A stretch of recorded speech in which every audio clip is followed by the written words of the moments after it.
Hello, welcome again to all of you my YouTube channel. तो मैंने एक last video upload की थी ई एक्सेल के रिगार्डिंग। मेरा लास्ट इंटरव्यू एक्सपीरियंस कैसा था ई एक्सेल में।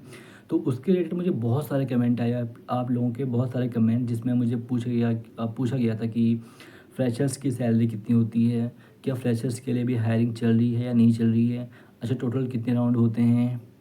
मैंने ग्रेजुएशन 2022 में की है, तो क्या मैं भी अप्लाई कर सकता हूँ या नहीं कर सकता हूँ ई एक्सेल में।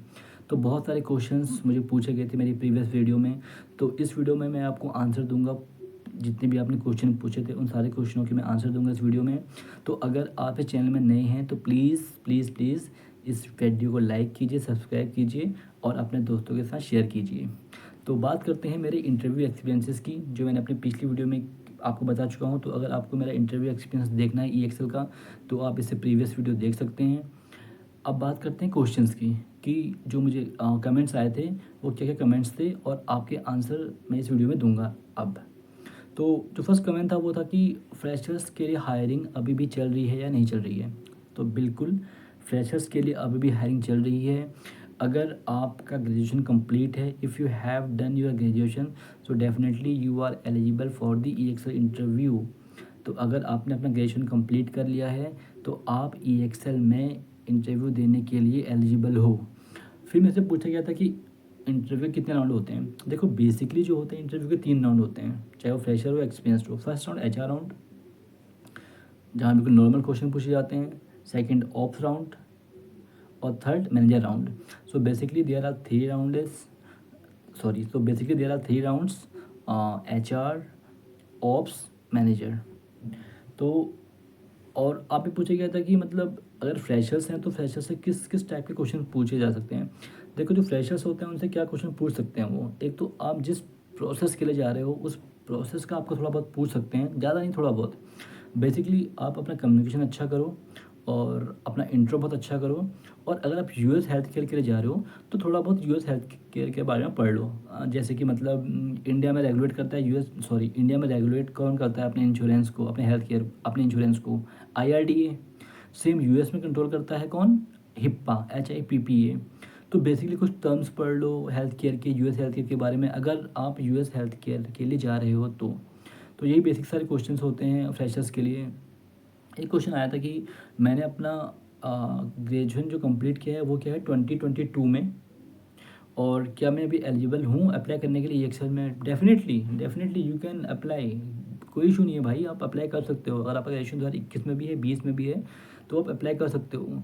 बस आपको जेन्युइन रीजन देना होगा कि आपने मतलब क्या कर रहे थे आप उस पीरियड में। अब कुछ भी बोल सकते हो कि मतलब I was running my father business, but now it is not going well, so I thought I should change my direction, so now इसलिए मैं यहाँ पे आया हूँ जॉब के लिए। तो ऐसा कुछ नहीं है कि आपका गैप है तो आपको वो कंसिडर नहीं करेंगे। आप बिल्कुल आपको कंसिडर करेंगे। अगर आपका गैप भी है तो उसमें आपको कोई डरने की ज़रूरत नहीं है। अगर आपका ग्रेजुएशन 2020 में भी हुआ है, 2021 में भी है, तो भी कोई दिक्कत नहीं, 2022 में फिर भी कोई दिक्कत नहीं।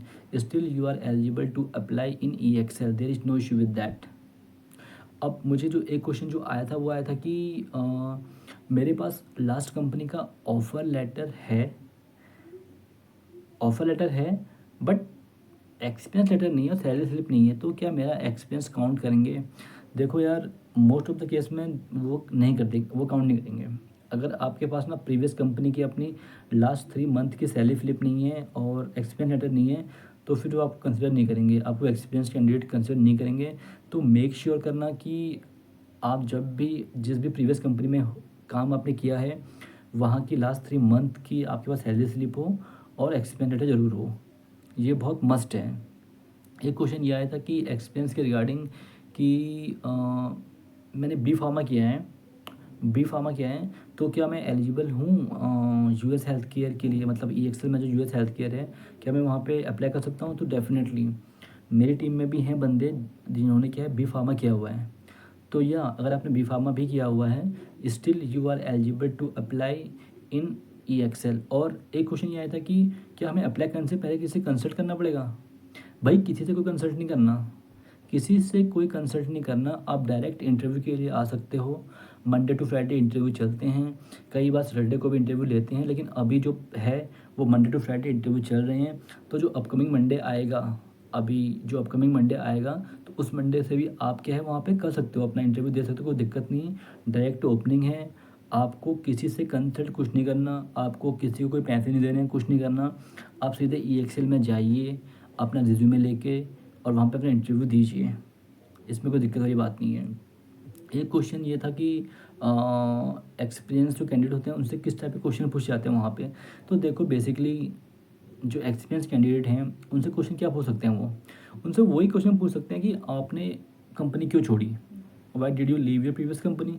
सो you should have a genuine reason कि मतलब इस रीज़न की वजह से I should leave that, sorry I left that company, my previous company. और एक क्वेश्चन ये आ सकता है कि what were your roles and responsibilities there, मतलब आप जहाँ पहले काम कर रहे थे वहाँ पे आपके क्या रोल्स थे, क्या आपकी रिस्पॉन्सिबिलिटीज़ थी, या आप बता दो। तो ये आप हमेशा मेक श्योर करो कि अगर आप एक्सपीरियंस कैंडिडेट हो तो आपने जहाँ पिछले प्रीवियस कंपनी में काम किया हुआ है वहाँ का मतलब आपने जिस प्रोसेस में काम किया है, जिस प्रोडक्ट पे काम किया हो, उसका आपको अच्छा नॉलेज हो, so that you can explain all of those thing in front of interviewer. बस ये सिंपल सी बातें हैं जो कि आपको ध्यान रखनी है at the time of interview. तो अभी भी अगर आप चाहे फ्रेशर्स हो, चाहे आप एक्सपीरियंस कैंडिडेट हो, और अगर आप जॉब ढूंढ रहे हो, तो आई मीन देखो मल्टीपल ऑप्शन हैं आजकल, तो देखो ऐसी मतलब बहुत सारी कंपनीज़ हैं जहाँ पे इंटरव्यू चल रहे हैं। तो लेकिन मुझे भी खाली अभी EXL के बारे में पता है। तो अभी आप EXL में विजिट कीजिए, आप Monday, Tuesday, Wednesday, Thursday, Friday 5-6 दिनों वहाँ पे हायरिंग चलती है। आप वहाँ पे जाइए, अपना इंटरव्यू दीजिए और इस चैनल को सब्सक्राइब भी कीजिए, क्योंकि अभी EXL के बारे में बता रहा हूँ मैं, तो अब मैं अपकमिंग वीडियोस लाऊंगा जिसमें मैं बताऊंगा ऑप्टम के बारे में कि ऑप्टम में कब हायरिंग चलेंगी, एनटीटी के बारे में, एंट्री डेटा, मैट लाइफ। तो वहाँ पे ना वेरियस कंपनीज़ हैं 144 में।